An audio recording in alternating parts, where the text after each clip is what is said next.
Hi, I'm Zach, and this is Punk Guitar Lessons. Today we're going to learn Clarity by Jimmy Eat World.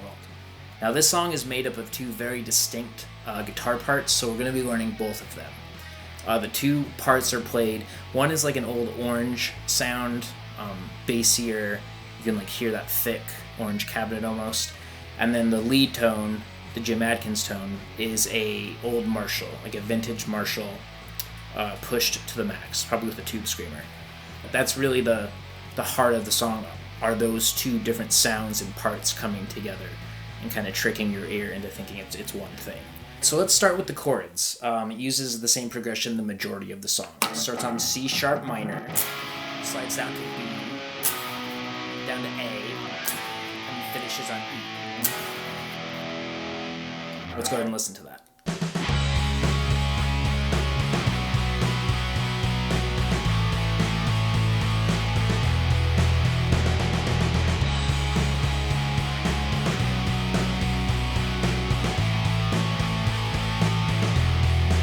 Pretty basic. I did add the lower fifth, which is, I'm not sure it's on this recording, but it's something that 90s emo bands did all the time. It's in Weezer songs. You just play, when you're playing the chords on the A string, you just include the E string, basically. Instead of this, you just play this.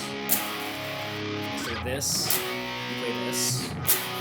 And instead of the A, you play the open E too. And then just the E chord. Okay, let's go ahead and listen to the actual Tom Linton rhythm part for the intro.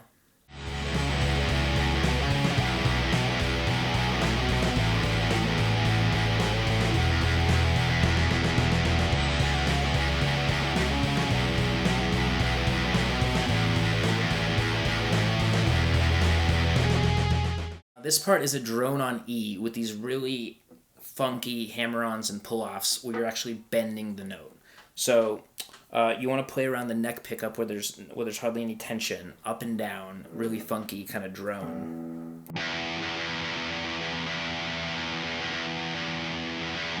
And then as you do the hammer-ons, you really kind of grab the note and then pull off to the open E. And that like sinking sound to me is what I hear when I listen to the song. From there, you keep the drone up and then roll from the 7 to the 9. Do the same thing with 7 and 5. Same thing with 5 and 4.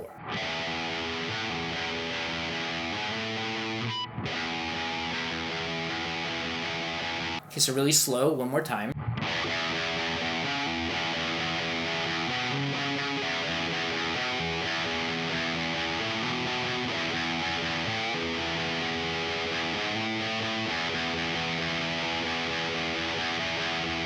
Okay, now let's listen to the Jim Adkins lead intro part.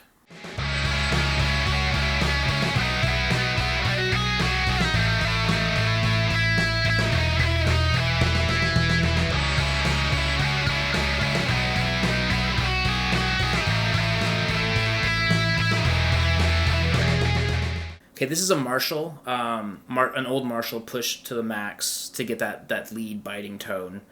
You hear the same riff in the verse, but he plays it a little differently. Here he's playing the root notes of the chords that you hear in the background. So the song starts in C sharp minor, so he's going to start on the 6th fret of the G string to get the C sharp minor. He's also, but underneath that he's playing that part that your ear mostly picks up on the B string starting on the 4th fret. So I like to play that root with my middle finger, and then play the siren part with my first finger, and then grab the high note with my third or fourth finger. Slide down to the 4th fret, the B. Then from here you're going to slide up to the 7th fret on the B string, and play the 4th fret of the E. Next part, you slide down to the 2nd fret of the G string. Here it gets a little tricky. So you're going to play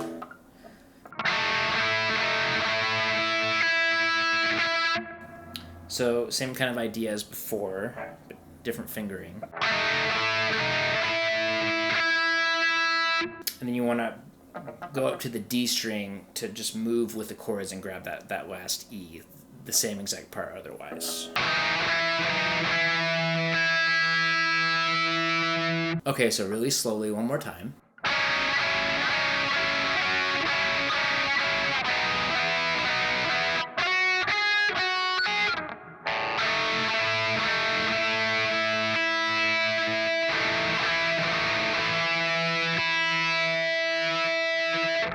Okay, on to the verse.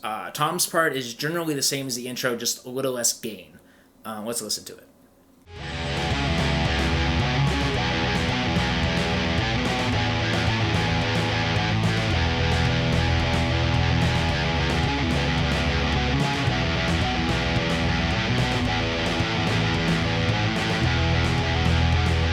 So it's played the same as the intro, just a little less gain, a little quieter, a little more dynamic. Remember to keep it really funky, to really grab those notes and let them go.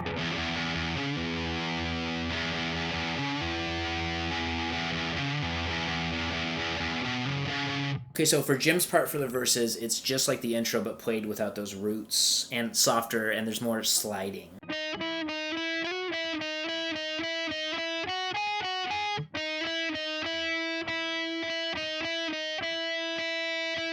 He also alternates the rhythm here and there. At one point, I know he goes. So just kind of listen to it to hear the variations. Okay, on to the chorus. Let's listen to Tom's part first.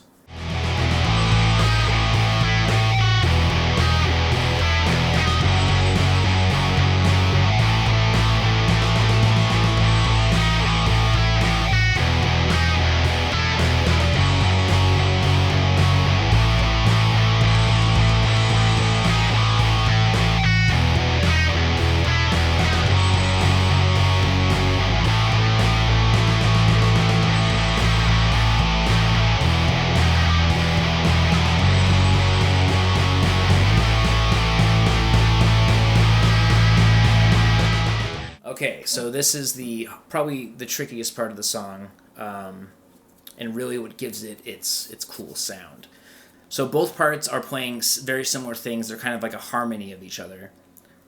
They both start on A, and in those gaps is where you're going to play the high notes. 4 on B, 5 on B. You can either play the 7 if you're having sane hands, or it's easier just to play the 2 on E. You can try and deaden it with your hand. It's a little tricky, but...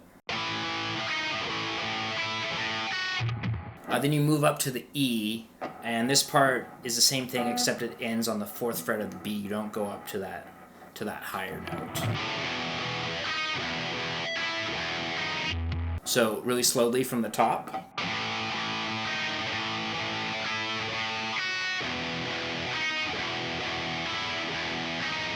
Then it just ends on F sharp. Back to A.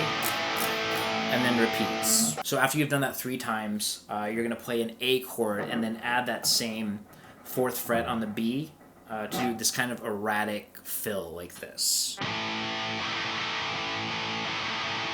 Move it up to the E. So really slowly.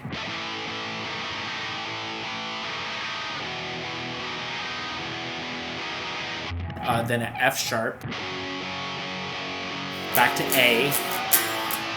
And you want to play that B, 4th fret on the B again, and really bend it up. You can hear it on the recording big time.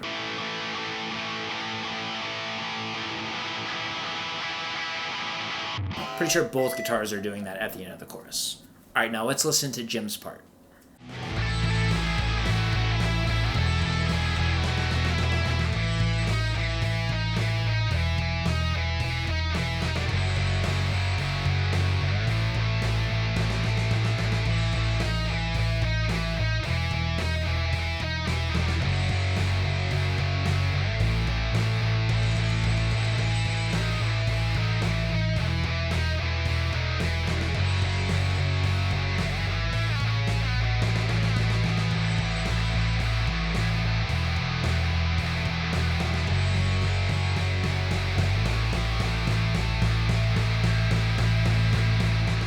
So Jim's part is a lot easier.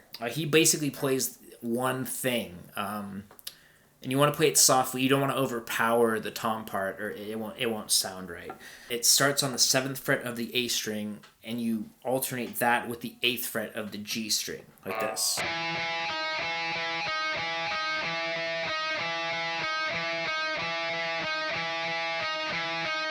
Like I said, nice and quiet so that the tom part can be heard a little bit louder than this.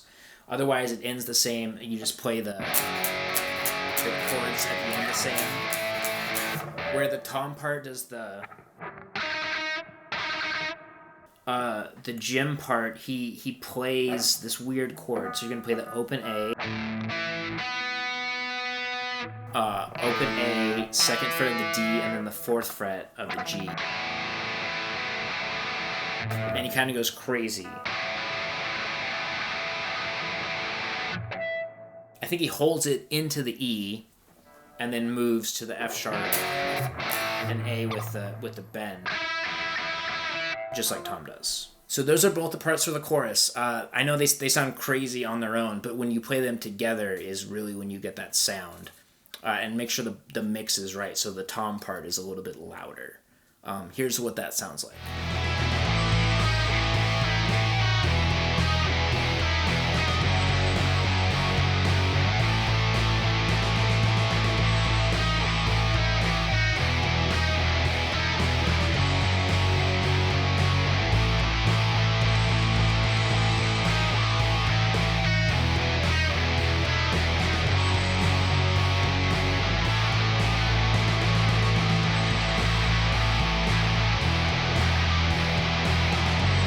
All right, let's listen to the bridge now.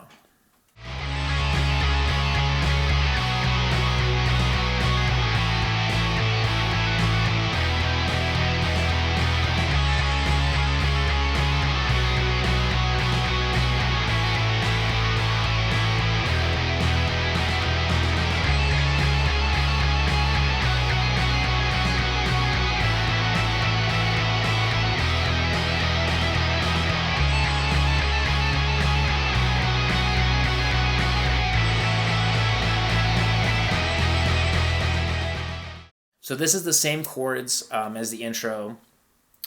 If you want to add the lower 5th, that's cool, like I said. And then there's 2 lead parts. One is going the whole time, and then about halfway through it gets doubled by just the same thing in a higher octave. This is definitely the Jim tone playing probably both the parts. So the first part that you hear starts on the 4th fret of the E string. And you're basically just hammering on above the whole time. So for the first one, it's 4 to 5. You want to go where there's the least tension too, I found, to really get them off as quick as you can.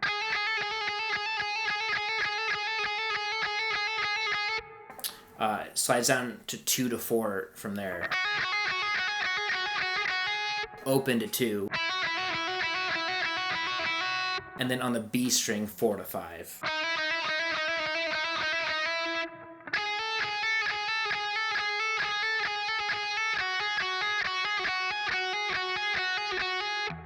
When you do the open to 2, I find it's easier for me to use my middle finger, and that frees up my first finger to rush to the 4 on the B in time.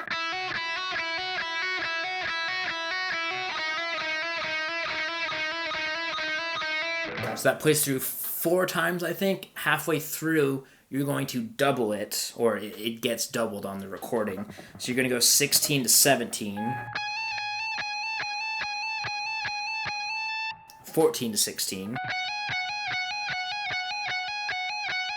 12 to 14, and 11 to 12.